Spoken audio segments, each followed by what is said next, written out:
पहले हम लोग यहाँ पे सोशियोलॉजी यानी समाजशास्त्र के प्रश्न को देखेंगे, जिसमें हम लोग कल्चर को आज लेकर आए। कल्चर मतलब होता है संस्कृति। संस्कृति क्या होता है, इसकी क्या विशेषता है, आज जो है हम लोग इसको देखेंगे।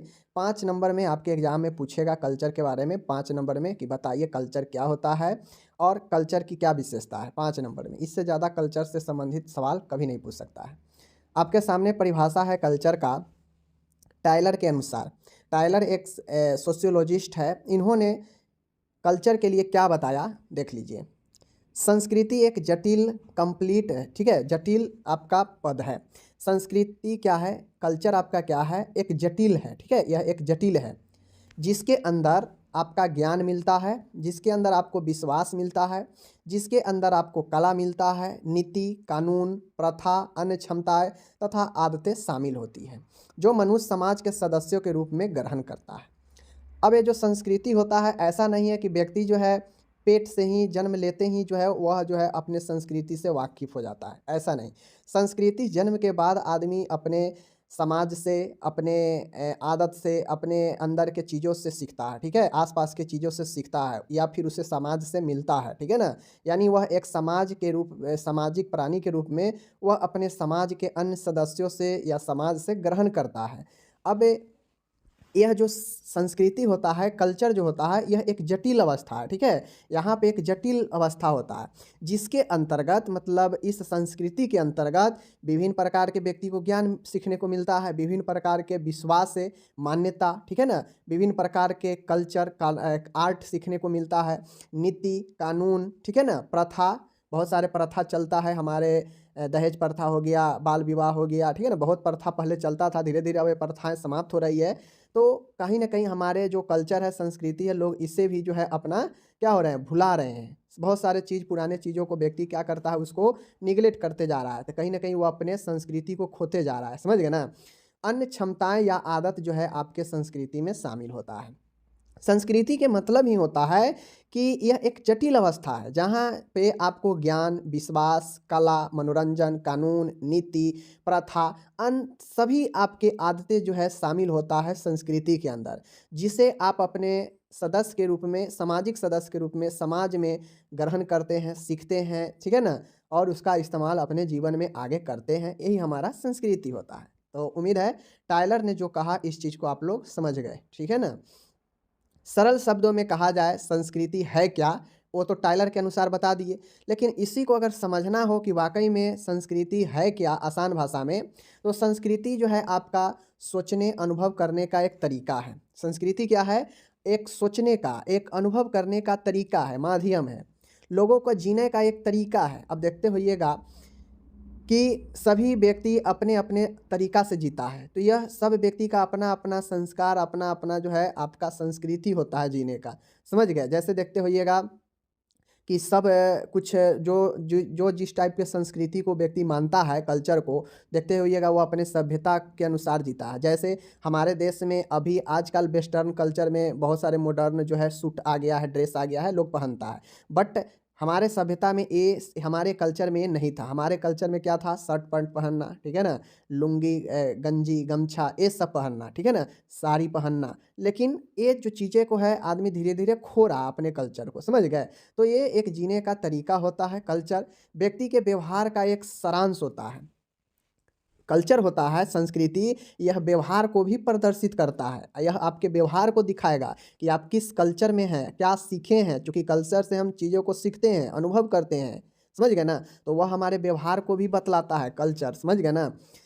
सीखी गई चीज़ों का सारांश, अब जो आप सीखे हैं अपने समाज से, अपने घर में, अपने समाज के लोगों से, उसका सारांश, समझ गए ना। सीखी गई चीज़ों का भंडार, ये जो है आपके सीखी गई चीज़ों का भंडार भी होता है, जो आप अपने माता पिता, दादा दादी, गांव समाज से सीखते हैं संस्कृति, यह सीखी गई चीज़ों का एक भंडार भी होता है, समझ गए। यह एक व्यक्ति के व्यवहार का सारांश भी होता है, यह सीखी गई चीज़ों का भी सारांश होता है, यह एक जीने का तरीका होता है, सोचने, अनुभव करने का तरीका होता है संस्कृति, समझ गए। संस्कृति एक सामाजिक धरोहर है जो व्यक्ति अपने समूह से प्राप्त करता है, अपने आसपास के व्यक्ति, अपने आसपास के चीज समूहों से प्राप्त करता है, समझ गए। तो किसी भी सब सभी समाज में अपना अपना एक कल्चर है जो व्यक्ति अपने समूह से, अपने आसपास के, अपने घर से, अपने दादा दादी सबसे प्राप्त करता है, समझ गए। और उसी अनुसार ना वह जान पाता है कि हाँ, हमारे समाज में ये प्रचलन है, ऐसे चलता है, शादी में ये होता है, शादी में गान बजाना होता है, ठीक है। किसी का मृत्यु हो जाए तो उसको ये कर्म करते हैं। तो ये सब क्या है, एक संस्कृति है, एक कल्चर है जो हम अपने समाज में, अपने व्यक्तियों से, अपने आसपास के चीज़ों से सीखते हैं और इसका इस्तेमाल आगे करते हैं, समझ गए। यह एक सीखे गई चीज़ों का भंडार होता है, समझ गए। यह सारांश होता है सीखी गई चीज़ों का, समझ गए ना। यह एक सामाजिक धरोहर होता है, समझ गए। यह व्यवहार का भी सारांश होता है जिससे आप व्यवहार को भी प्रदर्शित करते हैं। यह सोचने का, अनुभव करने का एक तरीका होता है, चूँकि देखते होइएगा कि सब व्यक्ति एक ही तरीका से नहीं सोचता है, सब अपने-अपने तरीका से सोचता है। तो कहीं न कहीं जो जिसका फैमिली बैकग्राउंड जो जिस प्रकार के आपके गाँव मोहल्ला से होगा, वह उसी प्रकार के सोच को ज़्यादा प्रेफ़र करेगा। अगर कोई शहर के व्यक्ति होगा, तो देखिएगा कि वह शहरी तरीके से जीना अच्छा लगेगा। जो गाँव के व्यक्ति होगा, उसको गाँव के तरीका से ही जीना बेहतर लगेगा। तो ये कहीं न कहीं वह अपने कल्चर में, अपने संस्कृति में वह जो है सीख चुका है, ढल चुका है और उसको इतना अनुभव हो चुका है, इतना एक्सपीरियंस हो चुका है कि वह उसी प्रकार के चीज़ों में रहना पसंद करेगा, जो वह पहले जो है अनुभव किया है, जो सीखा है, समझ गए? जो देखा है। तो ये सब चीज़ें ही जो है आपके संस्कृति के अंदर आते हैं। तो चीज़ें को समझ गए? आगे चलिए। अब आता है माय डियर संस्कृति, आपको कुछ संस्कृति कल्चर का आयाम है। एस्पेक्ट्स ऑफ कल्चर, कल्चर का कुछ जो है आयाम है, ठीक है, डायमेंशन है। इसके प्रमुख, संस्कृति के प्रमुख 2 ही आयाम हैं, ठीक है, इसके 2 ही आयाम हैं। आयाम मतलब होता है डायमेंशन, पहला है भौतिक आयाम, दूसरा है अभौतिक आयाम, समझ गए। संस्कृति का भौतिक पक्ष यंत्रों, भवनों, औजार, तकनीक, यातायात साधन, संप्रेषण के साधन, मीडिया के साधन हैं। ये भौतिक पक्ष व्यक्ति के जीवन स्तर को उठाने का कार्य करते हैं तथा जीवन को सरल बनाने व आर्थिक उत्पादन बढ़ाने में सहायक है। भौतिक आयाम कहने का मतलब है कि जो व्यक्ति के लिए ज़रूरत के चीज़ें हैं, ज़रूरत के कामें हैं, ज़रूरत के साधन हैं, वह सब भौतिक आयाम होता है। तो संस्कृति के भौतिक आयाम में जो है आपका आ जाएगा यंत्र, विभिन्न प्रकार के यंत्र हो गया, घर भवन हो गया, औजार हो गया, टेक्निक्स हो गया, यातायात साधन हो गया, कम्युनिकेशन का साधन हो गया, समझ गए, मीडिया साधन हो गया। तो ये सब व्यक्ति के जीवन के लिए ज़रूरी होता है। तो यह एक भौतिक पक्ष जो है होता है व्यक्ति का, जो जीवन स्तर को उठाने के लिए, सरल बनाने के लिए, आर्थिक उत्पादन बढ़ाने के लिए ज़रूरी होता है और संस्कृति में आपका यह सब भौतिक आयाम माना जाता है। समझ गए चीज़ों को? दूसरा है अभौतिक पक्ष। अभौतिक पक्ष कहने का मतलब है कि संस्कृति के अभौतिक पक्ष में मानव के मानवीय पक्ष तथा संज्ञात्मक पक्ष सम्मिलित होते हैं। यहाँ पे जो है आपका, तो दूसरा यहाँ पे है आपका, देख लीजिए कि जैसे पहला भौतिक था जिसमें व्यक्ति को क्या क्या चीज़ ज़रूरी होता है वो सारा चीज़ जो है आपके वहाँ से मिल रहा था। अब यहाँ पे अभौतिक है, मतलब संस्कृति के, देख लीजिए, कहता है कि संस्कृति के अभौतिक पक्ष में मानव के मानवीय पक्ष तथा संज्ञात्मक पक्ष शामिल होता है, जैसे कि सामाजिक मूल्य, मानदंड, प्रथा, रीति रिवाज, परंपरा, लोकाचार, कानून इत्यादि। संस्कृति के अभौतिक पक्ष में जो है भाषा, संगीत इत्यादि भी सम्मिलित होता है। तो जिस प्रकार से ऊपर देखे हैं घर, मकान, ठीक है ना, खाना पीना, ये सब भौतिक पक्ष में जो देखे हैं, तो यहाँ पे अभौतिक पक्ष में जो है वह सामाजिक मूल्य हो गया, मानदंड हो गया, प्रथा, रीति रिवाज, परंपरा, लोकाचार, कानून, ये सब जो है भाषा, संगीत, ये सब आपका अभौतिक पक्ष है। जो व्यक्ति चाहे कोई गाना सुनता हो, जो कोई संगीत सीखता हो, कोई कानून अपना फॉलो करता हो, समझ गए, रीति रिवाज, प्रथा, तो यह अभौतिक पक्ष है जो कि व्यक्ति के अंदर आता है, मिलता है, समझ गए, या सीखता है। तो यही जो है आपका 2 तरह के जो है आपका आयाम है, भौतिक आयाम और अभौतिक आयाम, ठीक है, दोनों पक्ष मैंने बता दिया। अब आपको चलते हैं यहाँ पे संस्कृति कल्चर का विशेषता को बताते हैं, ठीक है, कि विशेषता कल्चर का, संस्कृति का क्या विशेषता होता है।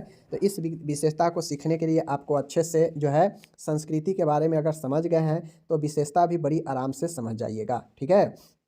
विशेषता की बात किया जाए तो कुछ पॉइंटें हैं आपको ध्यान में रखना है, कोई बड़ी बात नहीं है, आप खुद से भी इसको विशेषता को लिख सकते हैं अगर संस्कृति को समझ चुके हैं तो।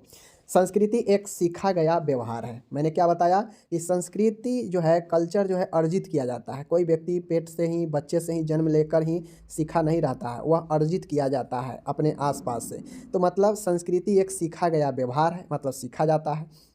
यह व्यक्ति को परिवार समाज द्वारा सिखाया जाता है। कोई भी व्यक्ति बच्चा जन्म लेता है तो उसको सिखाया जाता है कि बड़े के आदर करना चाहिए, प्रणाम करना चाहिए, हम इस देवता को, इस धर्म को मानते हैं, हमें ऐसे चलना चाहिए, हमें समाज में क्या करना चाहिए जो समाज के लिए सही है, क्या नहीं करना चाहिए। तो ये तमाम जो है रीति रिवाज, कानून, ये सब प्रथा सब सिखाया जाता है। तो यही जो है व्यक्ति को परिवार समाज द्वारा सिखाया जाता है, जो संस्कृति होता है।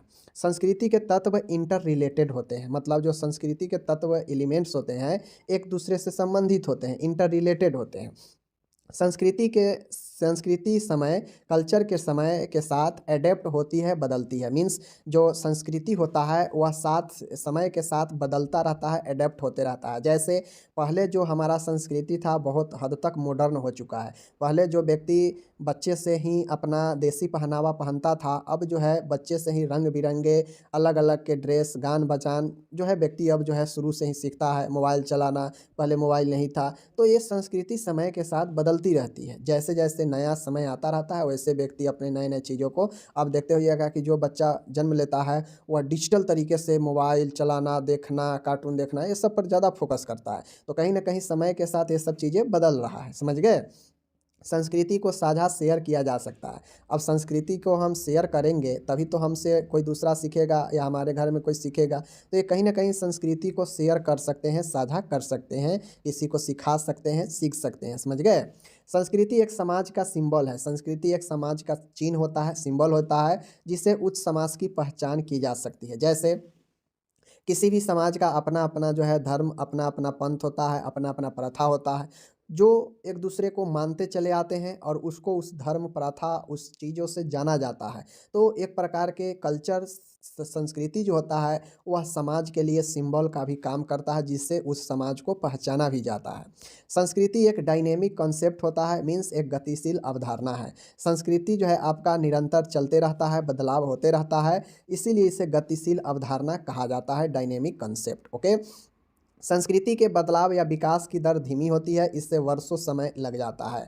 अब ये जो संस्कृति होता है, अब एक व्यक्ति जो अपने आदत, अपने पीढ़ी दर पीढ़ी किसी चीज़ को मानते चला आ रहा है तो उस चीज़ को छोड़ने में उससे काफ़ी समय लगता है, धीरे धीरे छूटता है, कई पीढ़ी भी बीत जाता है उस चीज़ को छोड़ने में। तो संस्कृति जो है बदलाव होता है, विकास होता है, बट धीमा होता है, क्योंकि इसमें बदलाव और धीमा चेंजेज होने में वर्षों समय लग जाता है, समझ गए। तो यही सारे चीज़ होता है, समझ गए। आगे है संस्कृति एक पीढ़ी से दूसरी पीढ़ी को ट्रांसफ़र होती है। जैसे आप दादा आपको कोई चीज़ सिखाए होंगे, आपके दादा पिताजी आपको कुछ सिखाएंगे, आपके माताजी आपको कुछ सिखाएंगे, या आपके आसपास से लोग आपको कुछ सिखाए होंगे, या आप अपने आगे होने वाले संतान, आप अपने होने वाले पीढ़ी को सिखाएंगे। आप अपने समाज, अपने धर्म, अपने कल्चर के बारे में कि ये करना है, ये नहीं करना है, ऐसे करना है। तो ये सब जो है पीढ़ी दर पीढ़ी हस्तांतरित होते रहता है, समझ गए। धर्म संस्कृति का अभिन्न अंग है। इसी प्रकार से धर्म भी एक संस्कृति का अभिन्न अंग है। जैसे सब लोग अपने अपने धर्म के हिसाब से चलते हैं, अपने अपने धर्म के हिसाब से देवता को मानते हैं, गॉड को मानते हैं, तो उसी प्रकार से धर्म संस्कृति का एक अभिन्न अंग है। और एग्जाम्पल के तौर पर आप धर्म को जो है मान सकते हैं संस्कृति में, ठीक है। क्योंकि जब व्यक्ति जन्म लेता है तो उससे बताया जाता है कि तुम फलाने धर्म का हो, फलाने चीज़ को मानना है, इसे मानना है, ये करना है, ठीक है। यहाँ पे हम लोग ऐसे करते हैं, ये जो है हम लोग प्रेयर ऐसे करते हैं। तो धर्म एक प्रकार से संस्कृति का अभिन्न एग्जाम्पल या अंग है, कह सकते हैं, समझ गए। संस्कृति एक अब्स्ट्रैक्ट अवधारणा है, यह महसूस की जा सकती है। अब ये जो संस्कृति होता है एक मूर्त अवधारणा होता है, जो जिसे हम लोग महसूस कर सकते हैं, समझ गए ना। अब संस्कृति में सभी भौतिक और अभौतिक वस्तुएं सम्मिलित होता है, जैसे इमारत, संगीत, नैतिक मूल्य, वस्त्र, भोजन, पूजा पाठ इत्यादि। मैंने पहले ही बताया, पूजा पाठ, भोजन, वस्त्र, मूल्य, नैतिक, संगीत, इमारतें, यह सब भौतिक और अभौतिक दोनों तरह के वस्तुएं शामिल होता है संस्कृति में। यानी जो व्यक्ति को प्रत्यक्ष रूप से भी जरूरी है और अप्रत्यक्ष रूप से भी जरूरी है, दोनों चीज़ जो है संस्कृति में शामिल होता है, समझ गए। संस्कृति मनुष्यों द्वारा उत्पन्न किया जाता है, कल्चर व्यक्ति के द्वारा उत्पन्न किया जाता है। क्योंकि हम जो चीज़ हम मान रहे हैं अपने आसपास, अपने धर्म में, वो चीज़ बहुत दिनों पहले से चलते आ रहा है और वह कहीं ना कहीं हमारे पूर्वज, आपके पूर्वज के द्वारा उत्पन्न किया ही गया है, जिसे हम लोग अभी तक मानते आ रहे हैं। और धीरे धीरे उसमें बहुत सारा परिवर्तन, बदलाव भी हो रहा है, समझ गए ना। तो मनुष्य जो है संस्कृति जो है मनुष्य द्वारा उत्पन्न किया जाता है, ओके, मैन मेड होता है। संस्कृति एक समूह के नॉर्म्स और आइडियाज को रिप्रेजेंट करती है। संस्कृति जो होता है वह व्यक्ति के उसके रिप्रेजेंट करता है, मतलब यह व्यक्ति के और समूहों को रिप्रेजेंट करता है, पहचाना जाता है संस्कृति से, कल्चर से, समझ गए। जैसे कोई हिंदू धर्म का है तो उससे जाना जाएगा कि हाँ ये हिंदू धर्म का है, इसका ये चीज़ें होता है, ये चीज़ें होता है। कोई अगर सिख धर्म से है तो उसे उसी प्रकार से पहचाना जाएगा कि सिख धर्म में क्या होता है, क्या नहीं होता है। तो कहीं न कहीं उसे संस्कृति जो है उसका एक रिप्रेजेंट करता है, उस समुदाय, उस समाज का, समझ गए। तो ये सारा के सारा मैंने विशेषता आपको मैंने अच्छे से समझा दिया। संस्कृति के बारे में अगर पूछेगा तो आप जो है इसे अच्छे से डिस्क्राइब कर दीजिएगा, ओके। चलिए आगे चलते हैं। अब यहाँ पे जो लोग इंग्लिश वाले डियर है, हिंदी में समझ गए, तो इंग्लिश उनके लिए इंग्लिश लिखना, अगर इंग्लिश जानते हैं तो इंग्लिश लिखना बड़ी ही आसान होगा। अगर नहीं जानते हैं इंग्लिश तो फिर उनके लिए दिक्कत की बातें हैं, तो फिर उनको रटना पड़ेगा, और रटे हुए चीज़ को ज़्यादा दिन तक दिमाग में आप नहीं रख सकते हो, समझ रहे हैं। तो यहाँ पे टोटल मैंने इंग्लिश में भी दे दिया है, आप इंग्लिश में देखिएगा। बाकी हम चलते हैं आगे की तरफ, नेक्स्ट क्वेश्चन पे। आगे प्रश्न है मेरा साइकोलॉजी से। एक प्रश्न मैंने सोशियोलॉजी से दिखाया, एक प्रश्न साइकोलॉजी से दिखाते हैं, जिसे हम लोग आज के प्रश्न में पढ़ेंगे संकल्प यानी इच्छा शक्ति। संकल्प के मतलब होता है कि कुछ सोचना, दृढ़ इच्छा शक्ति, समझ गए। संकल्प कहिए या इच्छा शक्ति कहिए, इसका क्या मतलब होता है हम लोग एक एक करके चलिए देखते हैं। संकल्प यानी बिल का मतलब क्या होता है। संकल्प एक कार्य मनुष्य की स्वाभाविक प्रवृत्तियों पर नियंत्रण करना होता है। माय डियर, संकल्प का कार्य ये है कि मनुष्य का जो नेचुरल जो उसका स्वाभाविक प्रवृत्ति होता है उस पर नियंत्रण करना होता है, समझ गए ना। आगे है यहाँ पे देखिए, यह मनुष्य की मन की दृढ़ इच्छा शक्ति को प्रदर्शित करता है। संकल्प के मतलब ही होता है दृढ़, समझ गए, दृढ़ इच्छा शक्ति, उसी को जो है प्रदर्शित करता है। कोई व्यक्ति कहता है संकल्प ले रखा है, मतलब वह एक दृढ़ इच्छा शक्ति के कारण वह आगे बढ़ रहा है, वही संकल्प होता है। तो यह मनुष्य की मन की एक दृढ़ शक्ति को प्रदर्शित करता है। कौन? संकल्प, जो किसी लक्ष्य को प्राप्ति करने हेतु आवश्यक होता है। जब तक आप ये अपने अंदर संकल्प नहीं लेते हैं, दृढ़ इच्छा शक्ति आप नहीं बनाते हैं, नहीं दिखाते हैं किसी काम के प्रति, किसी भी चीज़ के प्रति, तब तक वह लक्ष्य आपको प्राप्त होने में बहुत मुश्किल हो जाएगा। जैसे आपको जॉब लेना है नर्सिंग का, तो आपके अंदर ये दृढ़ इच्छा शक्ति होनी चाहिए कि हम आपको ये दिखाना होगा एक दृढ़ इच्छा शक्ति से कि हम इस जॉब के लिए क्या क्या कर सकते हैं अपने लक्ष्य के प्राप्ति के लिए। तो जो आप दृढ़ इच्छा शक्ति बनाए हैं, जो दिखा रहे हैं अपने काम के बदौलत, तो वही आपका जो है संकल्प को दिखाएगा, ठीक है। एक कहावत के अनुसार मन के जीते जीत है, मन के हारे हार। मतलब अगर आप ये सोच रखे हैं कि हम जीतेंगे ही जीतेंगे, तो वह आपका संकल्प बताता है कि आप अपने संकल्प के प्रति कितना दृढ़ हैं, समझ गए। और अगर आप हारे हुए हैं तो मतलब आपका जो शक्ति है, वह इच्छा शक्ति है, संकल्प है, वो कमज़ोर है या संकल्प नहीं है। तो मन के जीते जीत, मन के हारे हार एक एग्जाम्पल के तौर पर आप आराम से समझ सकते हैं संकल्प को, और दृढ़ शक्ति यही संकल्प को बताता है, समझ गए। और भी समझिए, संकल्प हमारे व्यक्तित्व का ही एक भाग है। संकल्प जो है हमारे व्यक्तित्व का ही एक भाग है, समझ गए। संकल्प की स्थिति में व्यक्ति राह में आने वाली मुश्किलों, कमियों का साहसपूर्वक सामना करता है। देखिए, संकल्प व्यक्तित्व का ही एक भाग है। संकल्प की स्थिति में व्यक्ति अपने राह में आने वाला विभिन्न प्रकार के मुश्किलों को, कमियों को साहसपूर्वक सामना करता है। संकल्प क्या होता है? संकल्प का अर्थ ही है कि कोई व्यक्ति एक ऐसा इच्छा शक्ति जागृत किया है जो उससे लक्ष्य को प्राप्ति करने में चाहे जो भी मुश्किल आ जाए, जो भी कमी आ जाए, उसको डट कर साहसपूर्वक जो है सामना करता है, तो वह उसके दृढ़ इच्छा शक्ति को ही बताता है। मीन्स कहीं ना कहीं उसके अंदर का जो संकल्प है उसको बताता है, समझ गए। तो यही हमारा संकल्प होता है। कोई भी व्यक्ति छोटी छोटी समस्या जैसे अधिक तापमान, अधिक शोर, समय की कमी, झगड़ा आदि की तरफ कम ध्यान देता है। अब जिसका दृढ़ इच्छा शक्ति मजबूत होगा, वह संकल्प ले रखा होगा कि हमें एक काम करके ही दम लेना है, तो वह छोटी छोटी समस्याओं से जो है उबता नहीं है, ध्यान उस पर नहीं देगा। वह अपने फोकस, अपने संकल्प की तरफ, गोल की तरफ, लक्ष्य की तरफ होगा। और जैसे ही उसका लक्ष्य की तरफ उसका ध्यान होगा, फोकस होगा, मतलब उसका जो इच्छा शक्ति है मजबूत है, समझ गए। संकल्प की अनुपस्थिति, अगर आपके अंदर संकल्प, इच्छा शक्ति दृढ़ नहीं है, उसका अनुपस्थिति है, तो व्यक्ति अपने इंद्रियों को बस में होकर भ्रष्ट हो जाता है, ठीक है। अगर आपका दृढ़ किसी भी चीज़ के प्रति अगर आपका अंदर काबू नहीं है, अगर आपका दृढ़ शक्ति संकल्प अनुपस्थित है, नहीं है, तो आप अपने इंद्रियों के बस में हो जाएंगे। ठीक है, और इंद्रिय के जैसे ही बस में हो जाएंगे तो आपका जो है तरह तरह के मन विचलित होने लगेगा और अपने लक्ष्य से दूर चले जाते हैं। तो जो व्यक्ति अपने लक्ष्य से भटक जाता है, अपने कामों से भटक जाता है, उसका सीधा सीधा मतलब है कि उस व्यक्ति के अंदर दृढ़ इच्छा शक्ति की कमी है, उसके अंदर संकल्प की कमी है। अगर उसके अंदर संकल्प मजबूत होगा, मीन्स दृढ़ इच्छा शक्ति वाला होगा, तो वह किसी भी चीज़ को साहसपूर्वक डट कर सामना करेगा अपने लक्ष्य को पाने के लिए, और वही जो है उसका संकल्प को बताता है। और ऐसे व्यक्ति अपने इंद्रियों के वश में नहीं आता है और वह जो है इन लक्ष्यों को पाने में सफल हो जाता है, और यही संकल्प कहलाता है। समझ गए? तो संकल्प मतलब दृढ़ इच्छा शक्ति। समझ गए? इस चीज़ को ध्यान में देना है जिसको। और दृढ़ इच्छा शक्ति के मतलब क्या होता है कि कैसे भी समय आ जाए, कैसे भी निगेटिव सिचुएशन आ जाए, उसमें डट के सामना करना। समझ गए? गलत चीज़ों के प्रति कम ध्यान देना, इंद्रियों के बस में न होना और अपने लक्ष्य को ओर बढ़ना, यही जो है दृढ़ इच्छा संकल्प को दर्शाता है, जो एक बिल होता है, जो एक इच्छा शक्ति होता है। समझ गए? संकल्प को दर्शाता है। तो चीज़ों को समझ गए? आगे चलिए।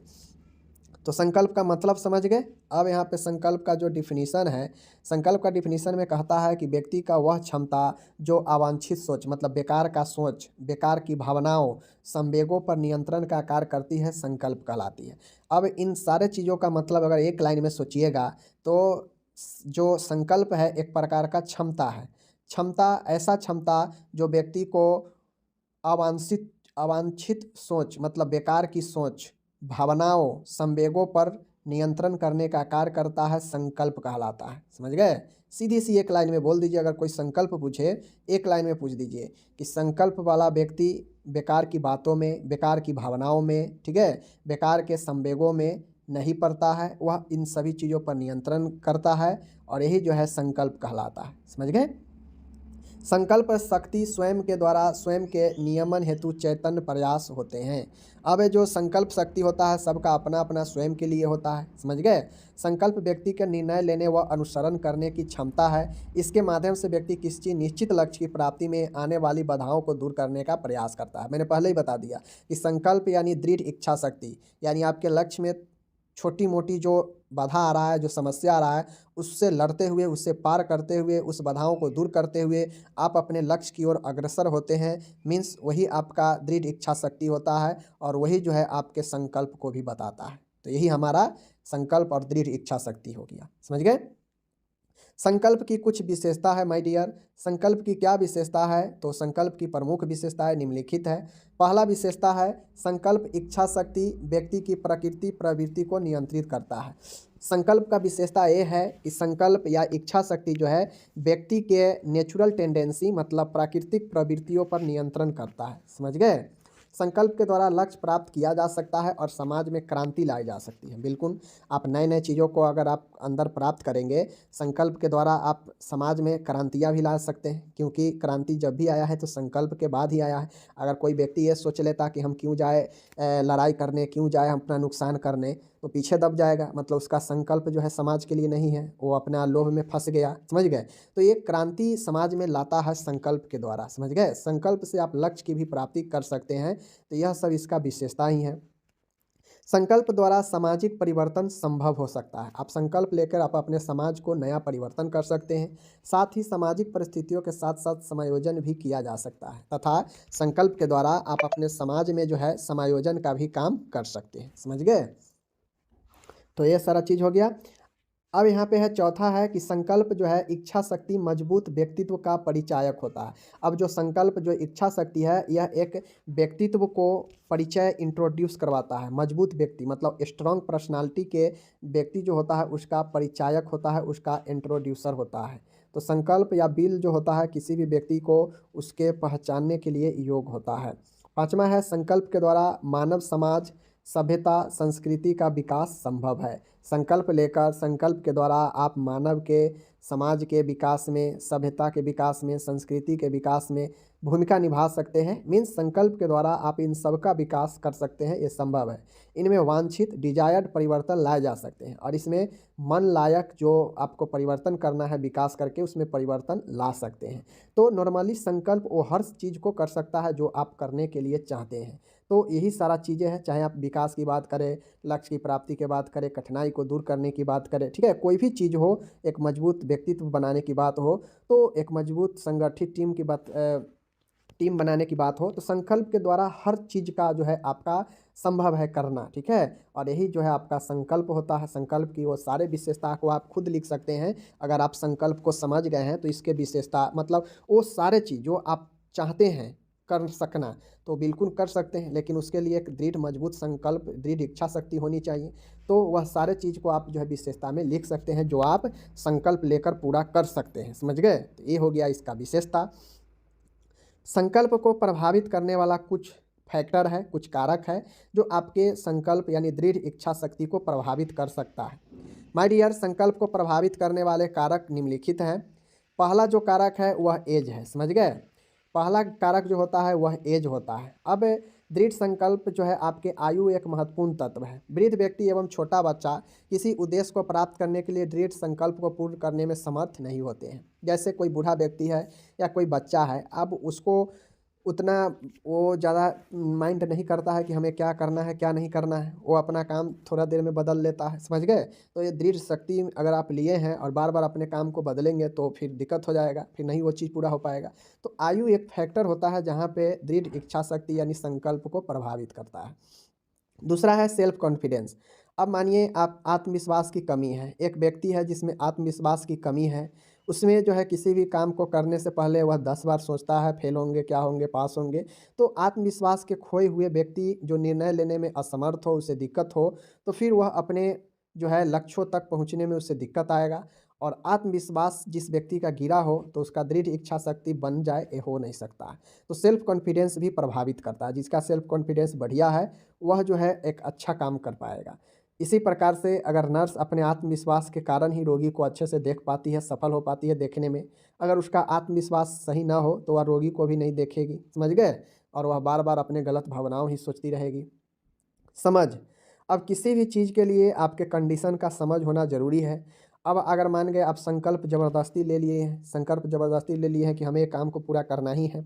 अब आपका समझ आपके परिस्थिति का नहीं है, कंडीशन का नहीं है और आप संकल्प ले लिए, तो क्या होगा? ये ज़बरदस्ती का संकल्प हो जाएगा। तो समझ होना भी जो है प्रभावित करता है कि आप अपने परिस्थितियों को कितना ज़्यादा समझते हैं या नहीं समझते हैं, जो आपको आगे आपके संकल्प को पूरा करने में मदद करता है। ठीक है ना? चौथा है अभ्यास का स्तर। अब आपका अभ्यास का स्तर कितना है, एक्सरसाइज प्रैक्टिस कितना कर रहे हैं। अब एक क्रिकेट खिलाड़ी है, ठीक है, उसे लक्ष्य है कि हमें नेशनल टीम में खेलना है, ठीक है, लेकिन उसका प्रैक्टिस का स्तर बहुत घटिया है, बहुत सही नहीं है, तो कहीं ना कहीं वह उसके लक्ष्य तक नहीं पहुंचाएगा। समझ गए? तो इसी प्रकार से एक नर्स अगर अच्छे से प्रैक्टिस नहीं की है तो वह अच्छा काम नहीं कर सकती है, स्तर उसका बेहतर नहीं होगा और वह अपने कामों को बेहतर तरीके से नहीं दिखा सकती है।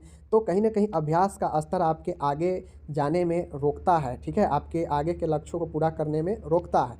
अगर आपका स्तर अभ्यास का बढ़िया है तो आप बिल्कुल आगे चले जाएंगे, आपका जो लक्ष्य होगा बिल्कुल पा लेंगे। लेकिन अगर आपका अभ्यास का स्तर कमज़ोर होगा तो दिक्कत होगा। रुचि, इंटरेस्ट। अब कहीं ना कहीं आपका रुचि आपके कामों को बहुत ज़्यादा प्रभावित करता है। जैसे मान गए हमको सिंगर बनना है और हमको जो है कहा जाए कि तुम क्रिकेट खेलो, क्रिकेटर बनो, तो कहीं ना कहीं हमारा रुचि है सिंगिंग का, हम आ गए क्रिकेट में तो दिक्कत हो जाएगा। हमारा रुचि रहेगा ना, अधूरे मन से काम करेंगे, फिर जो मेरा इच्छा शक्ति है वह कमज़ोर पड़ जाएगा और वहाँ पे फिर हम उतना ज़्यादा जो है सीरियस नहीं रह पाएंगे। तो रुचि भी व्यक्ति के अंदर प्रभावित करता है उसके आगे के लक्ष्य को प्राप्ति करने में, मीन्स इच्छा शक्ति को प्रभावित करता है। अवसर, अपॉर्चुनिटी। अवसर, दृढ़ संकल्प शक्ति निर्माण के लिए एक आवश्यक है कि किसी कार्य को करने के अवसर प्रदान किए जाए। अब मान गए आपको अगर कोई लक्ष्य प्राप्ति करना है, आप लक्ष्य प्राप्ति करना है लेकिन कोई काम उससे संबंधित किए ही नहीं है, ठीक है, मतलब आप कभी इंजेक्शन दिए ही नहीं है, आप इंजेक्शन देने के लिए धरा दिया जाए डायरेक्टली कि इंजेक्शन दो, तो फिर दिक्कत होगा, वहाँ पे आपको डर लगेगा, दिक्कत होगा कि कैसे देंगे, क्या होगा। तो कहीं न कहीं नर्स को अस्पताल में ऐसे अवसर प्रदान करने चाहिए कि वह अपनी योग्यता एवं सीमाओं के आधार पर निर्णय ले सके। तो इसीलिए एक नर्स को भी ऐसा-ऐसा अवसर दें ताकि उसे नए-नए चीज़ सीखने को मिले और वह जो है अपनी योग्यताओं और अपने लिमिटेशन के आधार पर भी वह निर्णय ले सके, उसके अंदर ऐसा क्षमता उत्पन्न हो, ऐसा इच्छा शक्ति जागृत हो। तो अवसर देने से व्यक्ति जो है बहुत सारी चीज़ों को सीखता है, समझ गए? इच्छा शक्ति व्यक्ति के शारीरिक और मानसिक स्वास्थ्य को भी प्रभावित करता है। कैसे? जैसे यदि नर्स शारीरिक रूप से, मानसिक रूप से स्वस्थ नहीं है, तो वह कुशल पूर्वक चिकित्सक को सहयोग व अपना योगदान नहीं दे पाएगी और इस कारण जो है वह आग अपने काम को बेहतर ढंग से नहीं कर पाएगी। मीन्स वह अपने लक्ष्यों को, अपने संकल्पों को पूरा नहीं कर पा रही है। तो शारीरिक एवं मानसिक स्वास्थ्य व्यक्ति के कामों को, व्यक्ति के स्वास्थ्य को, व्यक्ति को इच्छा शक्ति को डाउन करता है। तो शारीरिक एवं मानसिक स्वास्थ्य व्यक्ति को इच्छा शक्ति, संकल्प को भी प्रभावित करेगा। तो इस हिसाब से मैंने आपको जो बता दिया, ये 7 पॉइंट याद रखिएगा। शारीरिक एवं मानसिक स्वास्थ्य, अवसर, ठीक है, रुचि, इंटरेस्ट, ओके, अभ्यास का स्तर, अमाउंट ऑफ प्रैक्टिस, अंडरस्टैंडिंग मतलब समझ, ठीक है ना। उसके बाद है आत्मविश्वास, सेल्फ कॉन्फिडेंस, आयु। यह सातों पॉइंट आपको ध्यान में रखना है। अगर आपसे संकल्प में पूछे, संकल्प के बारे में, तो ये प्रभावित करने वाले फैक्टर्स के बारे में बता दीजिएगा, ठीक है। यह बढ़ा भी सकता है और यह फैक्टर सब घटा भी सकता है। तो आपको दिमाग के लगा के लिख देना है, बाद में मिल जाएगा। मिलते हैं अगले वीडियो में।